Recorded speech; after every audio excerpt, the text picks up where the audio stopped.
अस्सलाम वालेकुम, मैं हूँ शाहजेब खानजादा। हुकूमत मुआशी मसाइल के साथ साथ सियासी दबाव का भी शिकार है।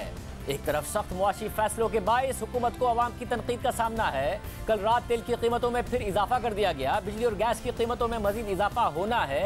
IMF का प्रोग्राम बहाल होने की खबर फिर भी नहीं आ रही है।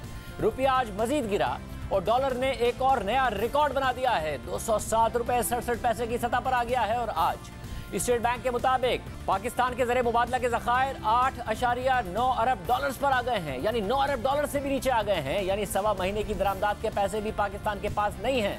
यह खतरनाक लेवल है। तहरीक इंसाफ ने ज़रिए मुबादला के ज़खायर पहले ही बहुत कम यानी 10.8 अरब डॉलर्स पर छोड़े थे और वो मजीद 1.9 अरब डॉलर्स कम होकर 8.9 अरब डॉलर्स पर आ गए हैं। चीन से पैसे मिलने का ऐलान हुए 2 हफ्ते बीत गए हैं, मगर अब तक वो 2.3 अरब डॉलर्स भी नहीं आए हैं। और दूसरी तरफ इमरान खान मुसलसल हुकूमत पर दबाव बढ़ा रहे हैं। मुआशी अब तरीका जिम्मेदार मौजूदा हुकूमत की पॉलिसियों को करार दे रहे हैं। और आज उन्होंने बढ़ती हुई महंगाई के खिलाफ इतवार की रात 9 बजे मुल्क गिर एहतजाज की कॉल दे दी है। मैं आज सारी कौम को पुरअमन एहतजाज के लिए आज दावत दे रहा हूँ। इतवार को 9 बजे सब ने पुरअमन एहतजाज करने के लिए निकलना है। मैं सारी अपनी कौम को, हर शोबे को, ट्रेड यूनियंस को, प्रोफेशनल्स को, डॉक्टर्स को, इंजीनियर्स को, क्लार्क्स को, सरकारी नौकरों को, मैं आज सब आपको दावत दे रहा हूँ कि अगर आपने ये तमाशा मज़ीद और देखना है तो ये याद रखें कि जो आगे महंगाई आ रही है वो इससे बहुत बढ़ के आ रही है। और मैं इंशाल्लाह स्क्रीन के ज़रिए, वीडियो के ज़रिए मैं 10 बजे आप सब से बात करूँगा। तो मैं चाहता हूँ कि आप सब निकलें, पुरअमन एहतजाज और अपने शहरों में निकलें।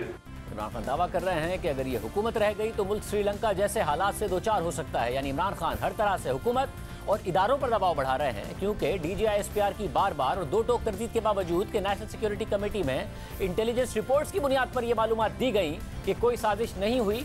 आज इस्लामाबाद में एक दफ़ा फिर इमरान खान ने एक तकरीब से खिताब करते हुए कहा कि तहकीकात होनी चाहिए। उन्होंने बाकायदा तौर पर तहकीकात का दोबारा मुतालबा कर दिया है। साबिक वज़ीर आज़म शाहिद खान अब्बासी साहब हमारे साथ मौजूद हैं। भाई साहब बहुत शुक्रिया। भाई साहब, इमरान खान साहब मुसलसल आपकी हुकूमत पर हीट बढ़ा रहे हैं। ज़ाहिर है आपकी हुकूमत जो फैसले कर रही है उससे वैसे ही हुकूमत पर हीट बढ़ रही है, जो महंगाई के फैसले हो रहे हैं।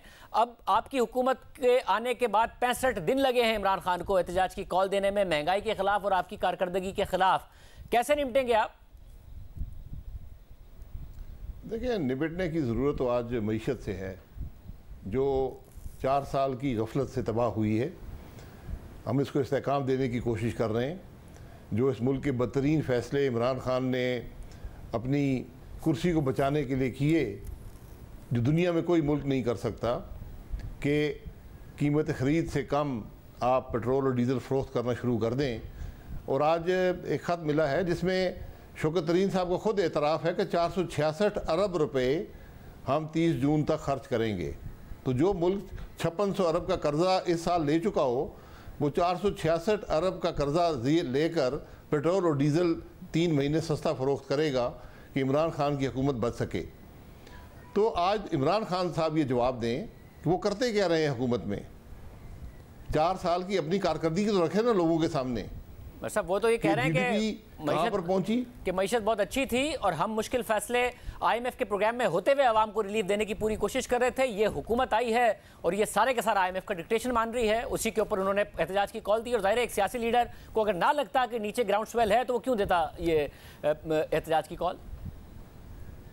नहीं, यकीनन जब मुश्किल फैसले होंगे अवाम परेशान होते हैं, लेकिन ये मुश्किल फैसले इमरान खान की कारकर्दगी की वजह से हैं, उसके बग़ैर मंतक के फ़ैसलों की वजह से हैं, उसकी लापरवाही की वजह से हैं। तो इंशाल्लाह अब मईशत को इस्तेहकाम मिलेगा, हालात दुरुस्त होंगे। लेकिन ये मुश्किल फ़ैसले आपने करने पड़े। इमरान खान ने कौन सा मुश्किल फ़ैसला किया है, ये ज़रा ये भी बता दें आवाम को कि कौन सा मुश्किल फ़ैसला उन्होंने किया है। हर चीज़ तो यहीं छोड़ गए। 2500 अरब का कर्ज़ा है, गर्दिशी कर्ज़ा पावर सेक्टर में है। 1500 अरब का गैस सेक्टर में है। 5600 अरब के कर्जे इस साल ले लिए, मईशत को तबाह कर दिया। सूद 1500 अरब से बढ़कर 4500 अरब पे चला गया है। ये इमरान खान के तोहफे हैं। हमने तो मुश्किल हालात में इस हुकूमत को में आए हैं और इंशाल्लाह इसको इस्तेहकाम देंगे, हालात को दुरुस्त करेंगे। यकीनन मुश्किल फैसले होंगे, बोझ अवाम पर पड़ेगा, हम उसको कम से कम करने की कोशिश करेंगे, लेकिन इसके अलावा कोई और रास्ता नहीं है। मगर भाई साहब, इमरान खान उसके वजीर बता देना कि 4 साल करते क्या रहे हैं, मगर भाई साहब, यही बता दें कि क्या पेट्रोल को, सिर्फ एक बात का जवाब दे दें कि क्या पेट्रोल को आप कीमत खरीद से कम पे फरोख्त कर सकते हैं? कोई दुनिया का मुल्क कर सकता है? मगर वो ये कह रहे हैं कि हम रूस से लेके आते हैं, रूस से नहीं लेके आ रहे हैं। अगर रूस से ले आए तो वो कह रहे हैं कि आप सस्ता कर सकते हैं, सब्सिडी का मसला भी हल हो जाता, कीमतें भी ना बढ़ानी पड़ती। जी, ये वो आदमी बात करता है जिसको किसी बात की समझ ही ना हो। रूस से हमने कब तेल लिया है? हमने रूस से पूछा कि आपने कोई मायदा किया था, उन्होंने कहा जी हमसे बात ही नहीं की किसी ने। यहाँ से एक वज़ीर ने ख़त लिखा था जब हुकूमत जा रही थी, उन्होंने उसका कोई जवाब नहीं दिया। तो जो हमारी रिफाइनरीज़ हैं जो ये तेल, ख़ाम तेल इस्तेमाल करती हैं, वो इंपोर्ट ख़ुद करती हैं। हुकूमत इंपोर्ट नहीं करती तेल, ख़ाम तेल वो इंपोर्ट करती हैं। उनको एक पैसे का फ़ायदा भी हो तो वो जाकर इंपोर्ट कर लेंगे।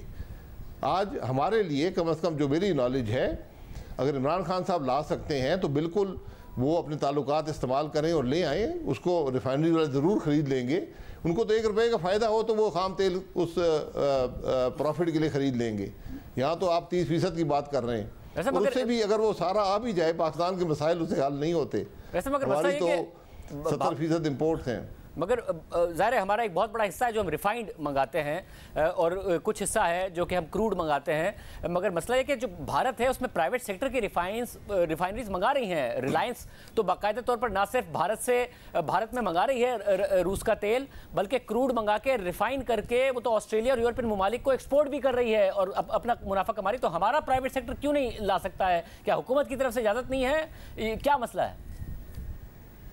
नहीं, हुकूमत से मुकम्मल इजाज़त है। प्राइवेट सेक्टर जो है, जो रिफाइनरीज़ हैं, वो ख़ाम तेल ख़ुद इंपोर्ट करती हैं, हुकूमत नहीं करती। उनको मुकम्मल इजाज़त है जहाँ से मर्ज़ी इंपोर्ट करें और वो अपने प्रॉफिट के लिए जहाँ भी सस्ता तरीन होगा वो करेंगे। दूसरी बात ये है कि हमने रिफाइनरी ही नहीं लगाई। हम पाकिस्तान में जिस तरह की रिलायंस है, इसी किस्म की जदीद तरीन रिफाइनरी का बंदोबस्त करके मुआहदे करके गए थे। 4 साल उस पर जो प्रोजेक्ट मैनेजर था वो भी ना लग सका। ये तो हालत है इमरान खान साहब की हुकूमत की। ज़रा पूछे ना कि जो पार्को कोस्टल रिफाइनरी थी वो क्यों आपसे 4 साल में ना लगी? 4 साल में एक ईंट भी आप ना रख सके। तो ये आज बातें करना बड़ा आसान होता है। जो आदमी इस मुल्क की मईशत तबाह कर गया हो, जिसकी गफलत से आज पूरा मुल्क परेशान हो, वो बातें तो कर सकता है लेकिन हकायक उसको सपोर्ट नहीं करते। वैसे मगर मसला ये है कि ज़ाहिर है वो एक नैरेटिव जब देंगे और अवाम आपकी जो भी प्राइस हाइक होगी उसको भुगतेंगे, क्योंकि अभी आपने पेट्रोल डीजल की कीमतें बढ़ाई हैं और अभी असल इम्पैक्ट आना है। बिजली की कीमतों में जो 5 रुपये वो सब्सिडी दे गए थे वो, और फिर 7 रुपये 91 पैसे अलग, और उसके ऊपर टैक्सेस अलग, कोई 30 से 1 रुपये का यूनिट पड़ जाएगा बिजली का, जो बहुत महंगाई आएगी। फिर गैस की कीमतों में 45% का इजाफा। इस सब के बाद अगर अभी से इमरान खान एहतजाज की कॉल दे रहे हैं तो आपकी हुकूमत वो दबाव बर्दाश्त कर पाएगी जो महंगाई का इतना बड़ा प्रेशर आने वाला है? अब भाई साहब जी देखें, हमने मुल्क के मुफाद में फैसले करने हैं। अगर आप नई कीमत बढ़ाते बिजली की, 1100 अरब रुपया आपने इस साल बिजली के अंदर आपने अदा किया है जो आपने कीमत नहीं बढ़ाई। इसका कोई बजट में वजूद नहीं था। आज पूरी हुकूमत चलती है 520 अरब पे। 1100 अरब का गर्दिशी कर्जा आपका चढ़ गया है कीमत ना बढ़ाने की वजह से। ये आप हर चीज़ को यहीं छोड़कर चले जाएं, कोई फैसला ना करें, कर्जे लेते जाएं, ये तो मुल्क इस तरह नहीं चलते। आज जो आपने गफलत की है उसका जवाब तो दें पाकिस्तान के अवाम को। और अवाम झूठ को समझते हैं, अवाम समझते हैं कि इसने मामले तबाह किए। यकीनन ये तकलीफ़ दे फैसले हैं। आज जाकर 3 महीने के बाद पाकिस्तान में जिस कीमत पर हम पेट्रोल ख़रीदते हैं, बग़ैर कोई टैक्स लगाए हम आवाम को फ़रोख्त कर रहे हैं। ये दुनिया में मुमकिन नहीं है कि कोई मुल्क कीमत खरीद से कम पे पेट्रोल बेच सके। अगर फिर ये इमरान खान साहब का फैसला था अपनी हुकूमत बचाने के लिए। मगर मसला ये ना कि शहबाज शरीफ साहब ने भी ट्वीट किया कि जो IMF से मुआहदा कर गए थे इमरान खान साहब, उसकी वजह से हमें कीमतें बढ़ानी पड़ रही हैं, उसकी वजह से नहीं बढ़ानी पड़ रही हैं। आप लोग भी पूरा सच बताइए कि इसलिए बढ़ानी पड़ रही है कि इंटरनेशनल मार्केट में बढ़ गई हैं, हमारा रुपया भी मजीद गिर गया है। इसलिए ये इमरान खान के IMF से मुआहदे की वजह से तो नहीं बढ़ाई हैं आपने, उसमें तो PDL भी था, दीगर मामला भी थे, तो आपने इंटरनेशनल मार्केट की कीमतें पास ऑन की हैं। जी देखिए, ये तो जो कीमत ख़रीद है उसी पर बेचा जा रहा है। जो हम अजाफी कर्जा लेकर सस्ता बेचने की कोशिश कर रहे थे, जो दुनिया को कोई मुल्क नहीं कर सकता, वो हम कर रहे थे। लेकिन जब IMF ने ये देखा कि एक मुल्क है जो हमसे कर्जे मांग रहा है और ख़ुद सैकड़ों अरब रुपया पेट्रोल पंप पर बांट रहा है, तो उन्होंने कहा जी आप तो ज़िम्मेदार लोग नहीं हैं, जब तक आप ये मामला दुरुस्त नहीं करेंगे, आप हमसे कर्जा मांग रहे हैं, उस कर्जे से ज़्यादा रकम आप पेट्रोल पंप पे बिला तफरीक अदा कर रहे हैं, आप किस किस्म का मुल्क हैं? आप तो ज़िम्मेदार लोग नहीं हैं। और जब IMF ये बात करता है तो आपके तमाम जो दीगर इदारे जो आपको कर्जा देते हैं दुनिया में, वो सब यही बात करते हैं, चाहे आपके वो दोस्त ममालिक हों। चीन ये कहेगा कि भाई हम कीमत खरीद से कम फ़रोख्त नहीं कर सकते, सऊदी अरब नहीं कर सकता, UAE नहीं कर सकता, तो आप हमसे क्यों कर्जे की बात करते हैं? इसलिए आपने ज़िम्मेदारी का सबूत देना है। ये बात IMF कह रही है कि भाई आप ज़िम्मेदारी का सबूत तो दें कि आप पैसे इस तरह बांट नहीं सकते, आप हमसे कर्जे लेकर बांट नहीं सकते, आप तो मईशत तबाह कर रहे हैं। मगर इसमें अब मसला यह है कि आपको के ऊपर ही नहीं दबाव डाल रहे हैं इमरान खान साहब, एक दबाव वो इदारों पर भी डाल रहे हैं। ऐसा हुआ नहीं है कि DG ISPR बारहा के कह रहे हों कि ये बात नहीं है, गलत बात की जा रही है, तहकीक के बाद हमने बता दिया था कि कोई साजिश नहीं हुई है, मगर इमरान खान साहब बार बार टेम्परेचर बढ़ा रहे हैं और वो ये तक कह रहे हैं कि DG ISPR का काम नहीं है कि ये बात बताए, और वो तहकीकात का मुतालबा कर रहे हैं। अब फौज ने भी कह दिया कि अगर मजीद तहकीकात हुकूमत कराना चाहती है तो हमें एतराज़ नहीं है, तो आपको कुछ तो देना पड़ेगा इमरान खान साहब को। आप नहीं कहेंगे, चीफ जस्टिस साहब को नहीं लिखेगी हुकूमत कि जी आप करा लीजिए तहकीकात? जी बिल्कुल, इमरान खान के तमाम जो झूठ हैं उनकी तहकीकात होनी चाहिए। 17 अगस्त 2018 से लेकर आज तक जितने झूठ उसने बोले हैं सबकी तहकीकात करा लें। एक आदमी की सियासत की बुनियाद ही झूठ पर है, उसके नैरेटिव की बुनियाद ही झूठ पर है, और आज वो सिर्फ अपनी सियासत बचाने के लिए, अपनी हुकूमत जाने के गम में जिसने मुल्क की मईशत को तबाह किया, वो हर किस्म की बात करने को तैयार है, मुल्क को तबाह करने को तैयार है। उसका इस मुल्क से कोई ताल्लुक़ नहीं। वो तो कहता है कि मेरी हुकूमत क्यों गई, मैं इक़्तिदार से अलहदा क्यों हुआ, अपनी सियासत कैसे बचाऊं, हर बात करने को तैयार है। रियासत मदीना से लेकर साजिश तक हर बात कहने और करने को तैयार है। ये बदनसीबी है मुल्क की कि आज मुल्क की ज़रूरत ये है कि जो गैर मामूली हालात दुनिया में हैं, जिनके बेपनाह असरात हम पर हैं, जो गफलत 4 साल की रही है, इस मामले पर हम सब इकट्ठे हों, हम एक पेज पर नज़र आए, हम आज सियासत को एक तरफ रख दें, मुल्क की मईशत और मुल्क के मामलात का ख्याल करें, और जब वक्त आएगा तो सियासत हम कर लेंगे। आज जो तशवीशनाक हालात, मुल्क के असरात जो बाहर से आए हैं, उन पर जो तशवीशनाक हालात हैं, ये अगर हम सब मिलकर एक पेज पर हों तो यकीनन उससे मुल्क का फ़ायदा होगा। लेकिन इसके लिए सोच बड़ी चाहिए, इसके लिए मुल्क की सोच चाहिए। अपनी सस्ती शोहरत और सस्ती सियासत से ये काम नहीं चलते। और वैसे अब ये तवक्को अगर आप करें कि इमरान खान साहब आपके खिलाफ कैंपेन नहीं करेंगे और एक टेबल पर बैठ जाएंगे कि मुल्क के हालात की वजह से, तो ये तो आपको पता है कि ऐसा नहीं होगा। वो इस वक्त एक पूरी कैंपेन बनाएंगे और आपको नजर आ रहा है कि वो सिर्फ आप ही के खिलाफ नहीं बना रहे हैं, वो इदारे की तरफ से जो बात की जा रही है उस पर भी बना रहे हैं, और आपको ये नजर आ रहा है कि वो एक कैलकुलेटेड मूव है। 3-4 महीने में इदारे के सरबराह ने बदल जाना है, तो वो इतनी बड़ी लाइबिलिटी क्रिएट कर रहे हैं आपकी हुकूमत को इदारे के ऊपर, ताकि वो फासला इख्तियार करे या फिर इमरान खान साहब का साथ दे आपको हटाने में। तो आपकी हुकूमत कैसे सर्वाइव कर पाएगी जब इतना दबाव वो बढ़ा जाएंगे? देखिए, मैंने कहा कि ये आपने सियासत करनी है, मुल्क चलाना है। आपने ये छोटी सी सोच, नाक से आगे आपको नज़र ना आता हो, तबाही के ज़िम्मेदार मुल्क की मईशत के आप हों, हर किस्म का झूठ आप बोलें और कोई इससे दबाव नहीं पड़ते। आज मुल्क पर दबाव मईशत का है, आज मुल्क के अवाम परेशान हैं, उसका आपने हल निकालने हैं। वो हल इस घटिया सियासत के अंदर नहीं है कि आप मुल्क के मुफाद के ख़िलाफ़ काम करना शुरू कर दें। तो मैं नहीं कहता कि इमरान खान किस टेबल पर बैठे, वो तो जब हम अपोजिशन में थे तो कभी उन्होंने गवारा नहीं किया कि अपोजिशन से कोई रब्ता कर लें, तो वो बात हमें ना ज़रूरत है ना उस बात में कोई हैसियत है। वो तो जब वक्त आया तो हुकूमत छोड़कर यहाँ से अब पार्लिमान छोड़कर चले गए। अगर पार्लिमान छोड़नी थी तो KP के अंदर क्यों हुकूमत में कायम है, पंजाब के अंदर क्यों बैठे हैं? तो आज ये अपनी छोटे छोटे सियासी मफादात से हट कर हमें मुल्क के मफाद को तरजीह देनी पड़ेगी, और यही फैसला जो आज कोलिशन गवर्नमेंट है उसका है।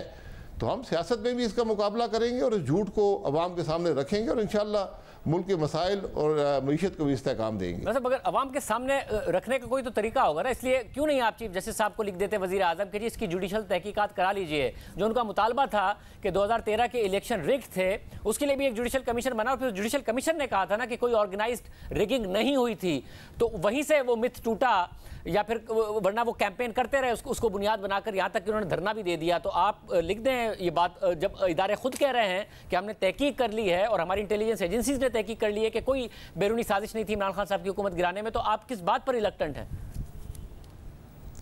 ठीक है, कह दें कि जो बोतान की सज़ा मुझे मिलती है तो तहकीकात करा देते हैं। ये तो बोतान तराशी है ना, हुकूमत में आप थे, आपने कुछ किया नहीं और आप कहते हैं मेरे खिलाफ साजिश हो गई। मतलब ये कोई मंतक है? मतलब आप ये कह रहे हैं कि मुल्क चलाएंगे? आप ये कह रहे हैं कोई शख्स भी उठ कर कहेगा मेरे खिलाफ साजिश हो गई, आपने साजिश कर दी, दूसरे ममालिक पे इल्ज़ाम लगा रहे हैं। आप ये कह रहे हैं कि इमरान खान साहब ये माने कि अगर ये झूठ साबित हुआ तो फिर वो बहुतान की सजा भुगतेंगे, तो फिर आप तहकीकात करने के लिए तैयार हैं, वो ये माने? जो मेरी राय है कि कहते कि मैं बोतान तराशी की सज़ा कबूल करने को तैयार हूँ, और पहले पता कर लें कि सियासत के रियासत मदीना में क्या सज़ा थी बोतान तराशी की। वैसे मुझे ये भी बताइए कि जो दूसरी चीज़ें वो भी नहीं हो पा रही हैं। ज़ाहिर है इमरान खान साहब की हुकूमत आई, उस वक्त सऊदी अरब से पैसे मिले, दीगर ममालिक से मिले, इदारों ने भी बड़ा किरदार अदा किया वो फंडिंग अरेंज करने में। आप लोग तो चाइना से अनाउंस किए हुए 2 हफ्ते हो गए हैं, वहाँ से $2.3 अरब नहीं आ रहे, आज $9 अरब से भी कम के हमारे ज़रिए मुबादला के ज़खायर रह गए हैं। ऐसे कैसे आप हुकूमत चला लेंगे? तो डिफ़ॉल्ट के करीब पाकिस्तान खुदा न खास्ता जाता नज़र आ रहा है। देखिए इंशाल्लाह उसमें इस्तेहकाम आ जाएगा। हर चीज़ में वक्त लगता है, एक प्रोसेस होता है हर मुल्क का। हमारे जो दोस्त ममालिक हैं मदद कर रहे हैं, वो और भी मदद करेंगे, लेकिन बात ये है कि वो कहते हैं आप पहले ज़िम्मेदार मुल्क तो बने। आप तो हर एक पे बोतान तराशी करते हैं, आप हर एक पे इल्ज़ाम लगाते हैं, अपनी गफलत छुपाते हैं। आप तो पेट्रोल पंप अपनी बचाने के लिए अपनी हुकूमत, आप पेट्रोल पंप पे पैसे बांटने शुरू कर दिए आपने, $25 मिलियन रोज़ाना। तो अगर हम वो ना बांटते तो आज आपके ज़खायर में इजाफा होता। $25 मिलियन हमने हर रोज़ पेट्रोल पंप पे 3 महीने बांटे हैं, इसका जवाब कौन देगा? वैसे मगर आप क्योंकि ज़रा कॉन्स्टिट्यूंसी पॉलिटिक्स करने वाले पॉलिटिशियन हैं, आपको लगता है ये वाला पेट्रोल डीजल में इजाफा, उसके बाद बिजली और गैस का इजाफा, आवाम का जो इस वक्त गम गुस्सा होगा उसको सर्वाइव कर पाएगी? और कोलिशन गवर्नमेंट है, आपकी मेजॉरिटी हुकूमत भी नहीं है।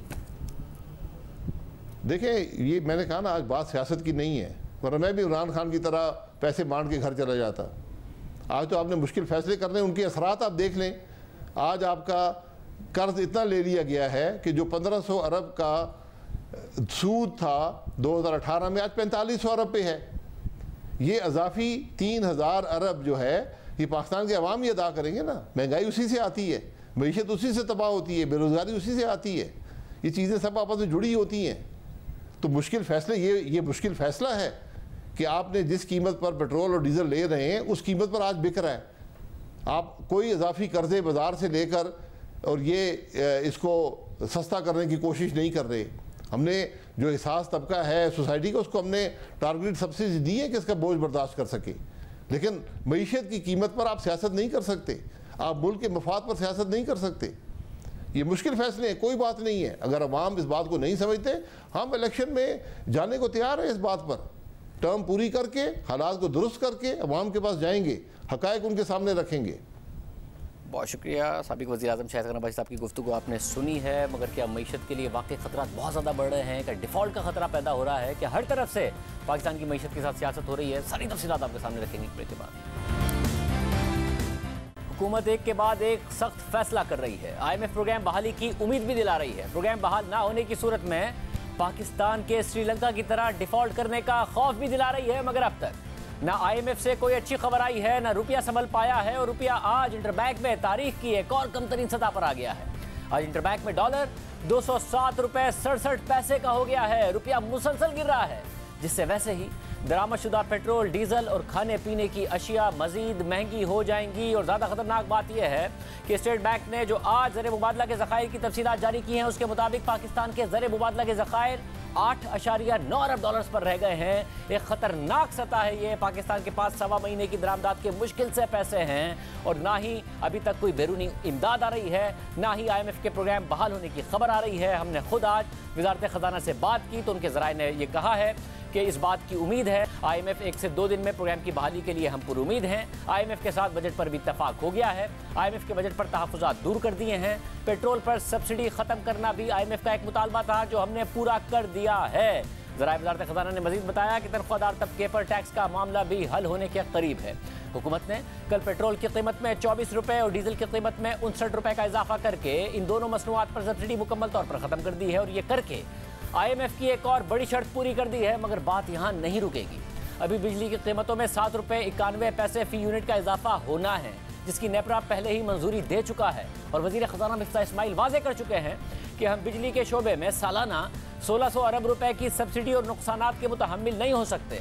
फिर गैस की कीमतों में 45% इजाफे की मंजूरी दी जा चुकी है और इसका असर भी अवाम को आइंदा माह से बिलों पर आना है, क्योंकि हुकूमत का कहना है कि इन नुकसानात के साथ ना हुकूमत चल सकती है ना मुल्क। और इसके नतीजे में मुआशी तज्ज़ियाकारों की राय है कि मुल्क पर 20% से भी ज़्यादा महंगाई का तूफान आएगा, जिससे अवाम की तकालीफ में बेपनाह इजाफा हो जाएगा। इसके अलावा हुकूमत IMF की एक और शर्त पूरी करने को तैयार है और गुज़िश्ता दिनों के बजट में तनख्वाहदार तबके के लिए 47 अरब रुपए के टैक्स रिलीफ का ऐलान किया गया। उस पर IMF ने अपने तहफ़्फ़ुज़ात का इजहार किया, जिसे खुद मिफ्ताह इस्माइल ने भी माना, तो हुकूमत इसे वापस लेने को तैयार है। ज़राए वज़ारत ख़ज़ाना बता रहे हैं कि इस हवाले से पेशरफ्त हो गई है। और आज द न्यूज़ में मेहताब हैदर की खबर के मुताबिक हुकूमती ज़राए का कहना है कि कम अज़ कम टैक्स इस्तिस्ना की रकम जो हुकूमत ने माहाना 50,000 रुपये की तनख्वाह से बढ़ाकर 1 लाख रुपये कर दी थी, यानी सालाना 12 लाख रुपये कर दी थी, वो बरकरार रहेगी। मगर माहाना 1 लाख से 2 लाख के दरमियान कमाने वालों पर FBR टैक्स की शरह 7% रखना चाहता है, मगर IMF इसे बढ़ाकर 10% करने पर इसरार कर रहा है और हुकूमत अब भी इसे 7% रखने की कोशिश कर रही है। इसके अलावा बजट में माहाना 2 लाख से 3 लाख रुपए कमाने वालों पर FBR ने सालाना 84,000 रुपए और इसके अलावा माहाना 2 लाख रुपए से ऊपर की आमदनी पर 12.5% टैक्स की तजवीज़ दी थी। मगर अब IMF को बता दिया है कि स्लैब पर टैक्स 17.5% होगा, यानी बढ़ा दिया जाएगा। जबकि माहाना 3 लाख से 5 लाख रुपए कमाने वालों पर अब टैक्स की शरह को बढ़ाकर 20% कर दिया है। जबकि माहाना 5 लाख से 10 लाख रुपए कमाने वालों पर अब टैक्स की शरह 25% होगी।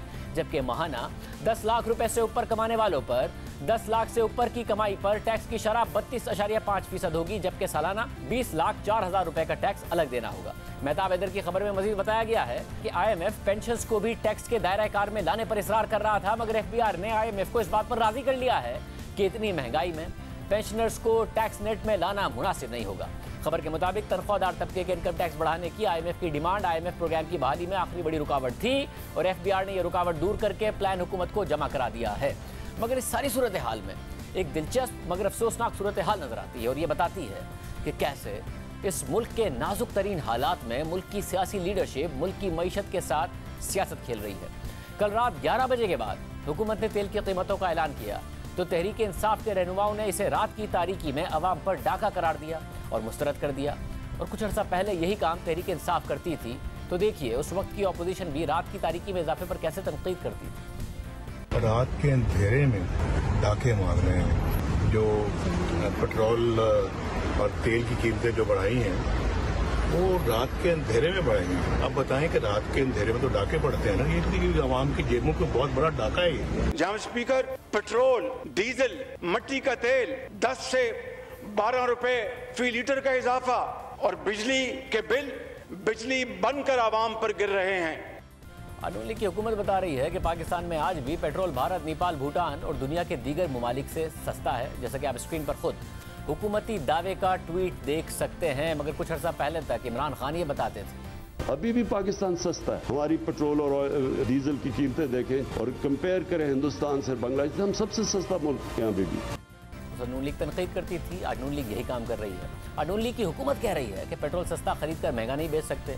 कुछ अर्सा पहले तहरीक इंसाफ यही बता रही थी।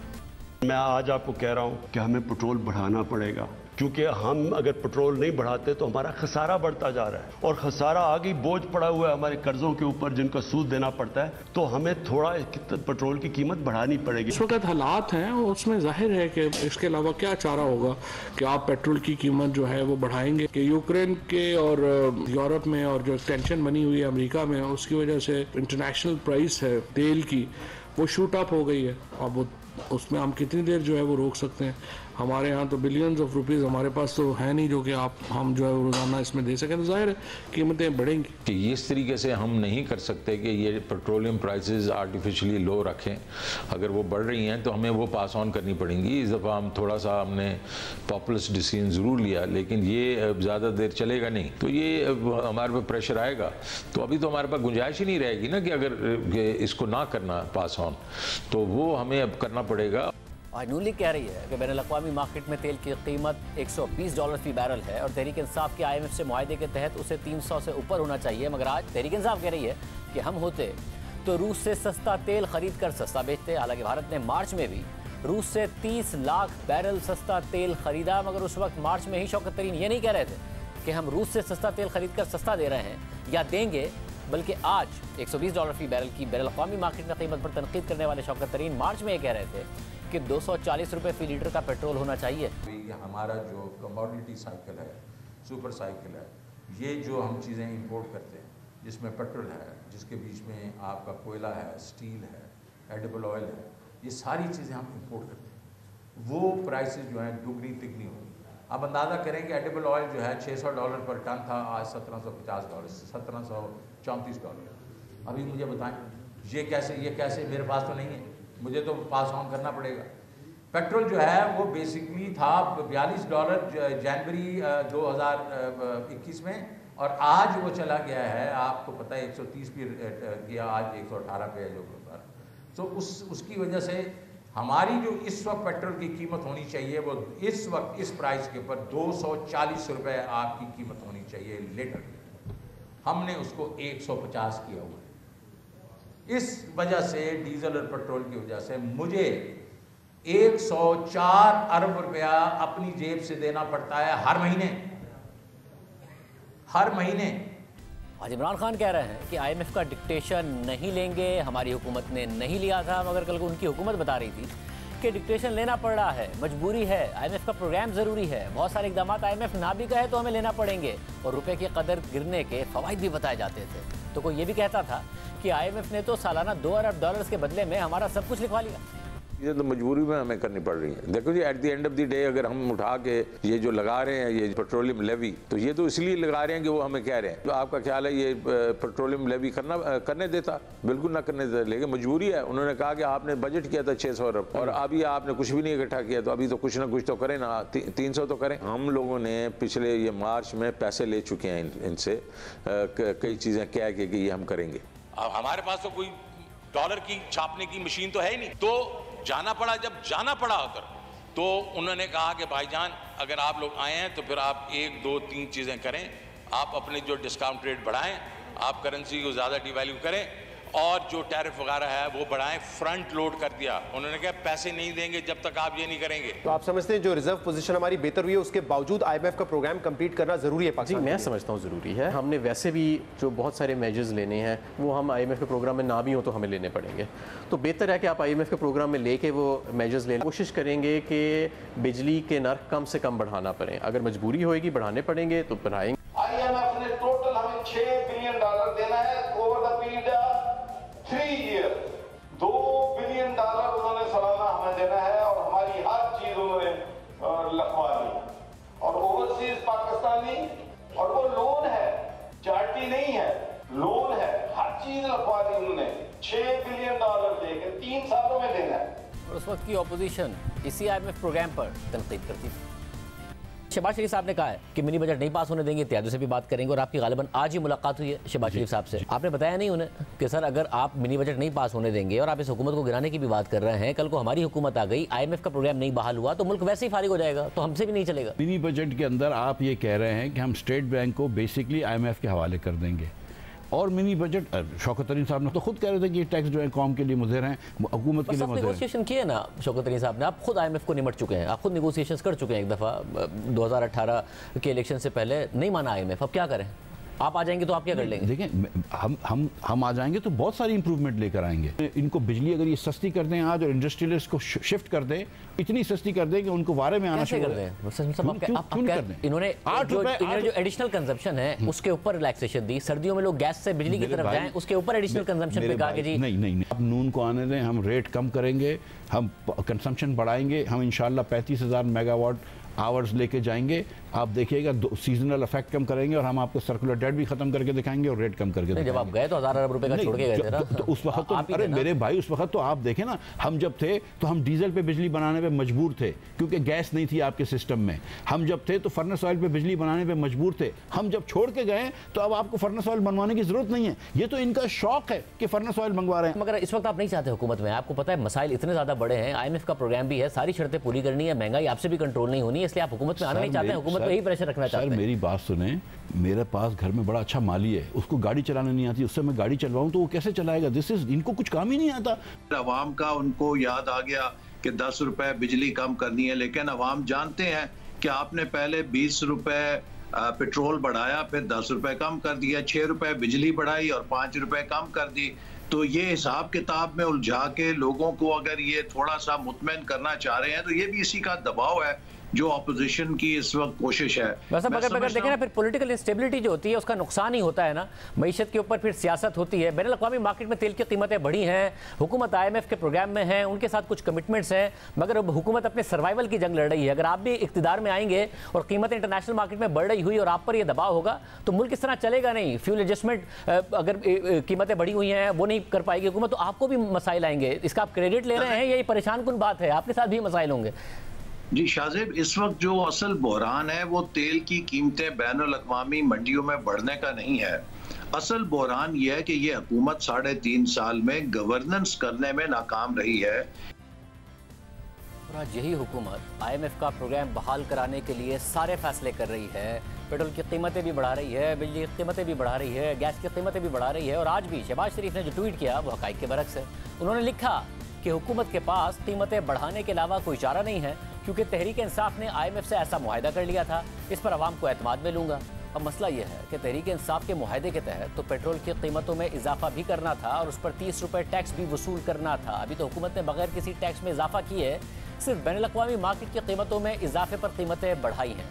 इसमें तहरीक इंसाफ का IMF से किया गया जो मुआहदा है उसका क्या किरदार है? ये हुकूमत को वैसे भी करना था, IMF का मुआहदा ना होता तब भी करना था, जैसा कि खित्ते के दीगर ममालिक ने किया है। और अब अगले बजट के लिए जो नून लीग की हुकूमत ने पेट्रोलियम लेवी की मद में सालाना 750 अरब रुपए का टारगेट रख दिया है, तो उसकी जिम्मेदारी कैसे तरीके से आप पर डाल सकेगी? उसकी जिम्मेदारी खुद होगी, खुद पर आएगी, क्योंकि फिर IMF यही प्रेशराइज करेगा और यही दबाव डालेगा कि अगर आपने बजट में रखा है तो आवाम से वसूल भी कीजिए। मगर क्या वाक़यतन मुल्क को इस वक्त डिफ़ॉल्ट का सामना हो सकता है? IMF का प्रोग्राम बहाल हो गया तब भी, नहीं हुआ तब भी, कि ख़तरात इस वक्त बहुत ज़्यादा बढ़ गए हैं कि जब 9 अरब डॉलर से भी कम के ज़खायर पाकिस्तान के पास रह गए हैं। माहिर मईशत अकबर ज़रीन साहब हमारे साथ मौजूद हैं। अकबर साहब बहुत शुक्रिया मुझे ज्वाइन करने के लिए। अकबर साहब, ज़ाहिर है पाकिस्तान की मईशत फिर एक मझधार में फंसी हुई नज़र आ रही है। आपने आज लिखा भी कि जो स्टेटस को है उसे डिसरप्ट करना पड़ेगा, मगर आपको लग रहा है कि अगर ये हुकूमत अब मुश्किल फ़ैसले कर रही है, सख्त फ़ैसले कर रही है, तो उससे जो महंगाई का तूफ़ान आएगा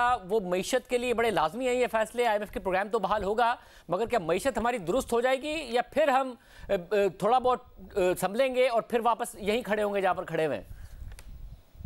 जी बिल्कुल, शायद थोड़ा बहुत ही संभलें, शायद चंद दिनों के लिए, उससे ज़्यादा नहीं।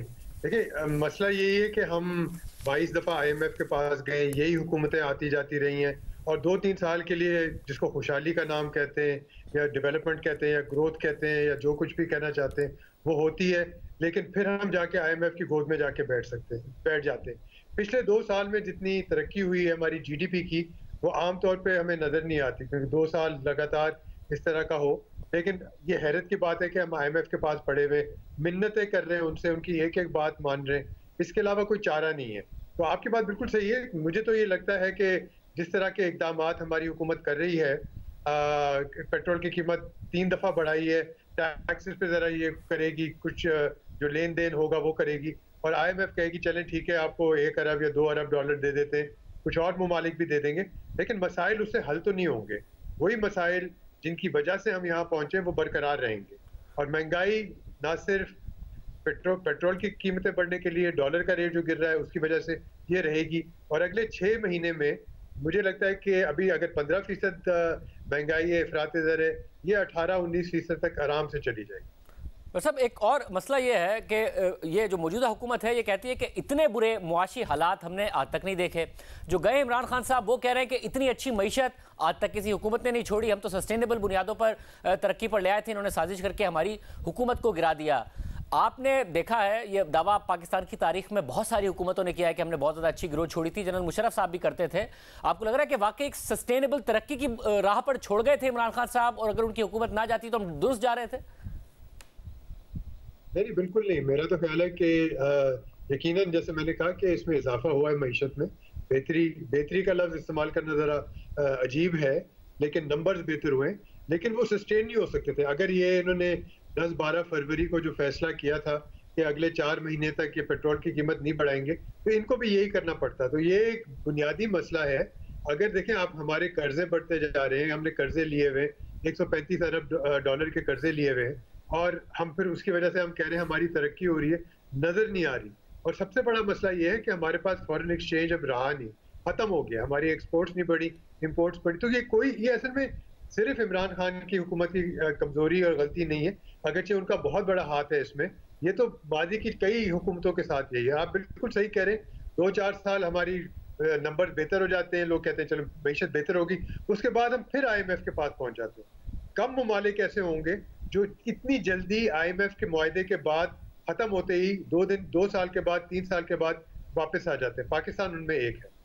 बस अब गोइंग फॉरवर्ड एक और आपको क्या कंसर्न लग रहा है कि IMF का प्रोग्राम ये बहाल करा भी लें और जितने ये फैसले कर रहे हैं उससे महंगाई की शरह भी बहुत ज़्यादा हो जाए, मगर उसके बावजूद क्या डिफॉल्ट करने के पाकिस्तान को खतरात रहेंगे अगर ग्लोबल रिसेशन की तरफ दुनिया चली जाए और इंटरनेशनल ऑयल प्राइसेस ऊपर ही रहे रूस की वजह से, जो कि आमतौर पर रिसेशन में नीचे जाती है, मगर अभी तक आसार नजर नहीं आ रहे?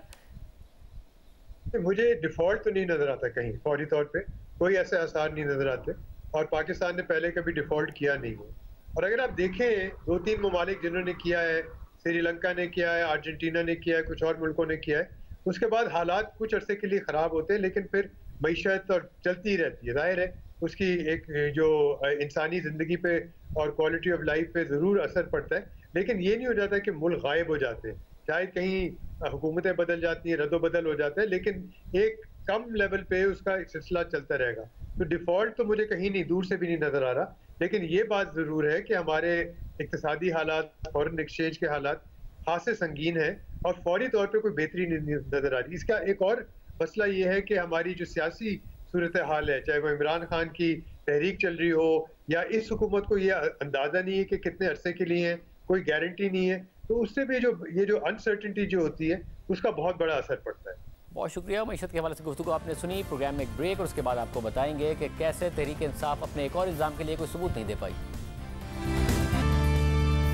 तहरीक इंसाफ अपने खिलाफ फॉरेन फंडिंग केस में मुसलसल इलेक्शन कमीशन पर इम्तियाजी सलूक का इल्ज़ाम लगाती रही है, इदारे को मुतनाज़ बनाती रही है, मगर अब इस्लामाबाद हाई कोर्ट ने वाज़ेह कर दिया है कि उनके सामने ऐसी कोई चीज़ नहीं आई जिससे यह तासुर मिले कि इलेक्शन कमीशन तहरीक इंसाफ से मुताल्लिक तासुब या इम्तियाजी सलूक करता रहा है।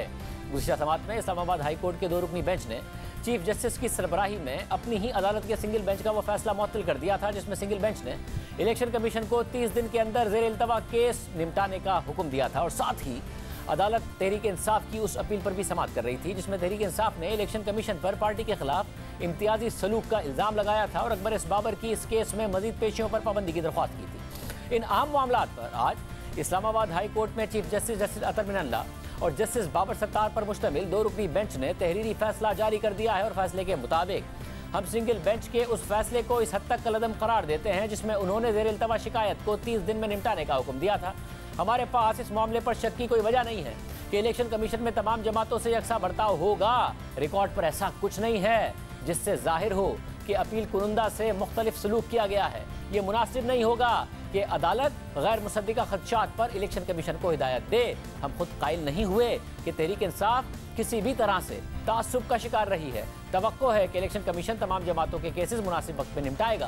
फैसले के मुताबिक अदालत उम्मीद करती है कि कार्रवाई शफाफ अंदाज में आगे बढ़ाई जाएगी। इलेक्शन कमीशन ने अभी तक कोई ऑर्डर पास नहीं किया है। इलेक्शन कमीशन ने यकीन दिलाया कि सियासी जमातों से मुताल्लिक बिला तफरीक कार्रवाई होगी और तहरीक इंसाफ के केस से मुताल्लिक इलेक्शन कमीशन के नुमाइंदे ने मौका अख्तियार किया कि उनका केस 2014 से ज़ेर इल्तवा है और दीगर जमातों के खिलाफ केसेस का आगाज बाद में हुआ है, जबकि अकबर इस बाबर की हैसियत सिर्फ एक इन्फॉर्मर की है।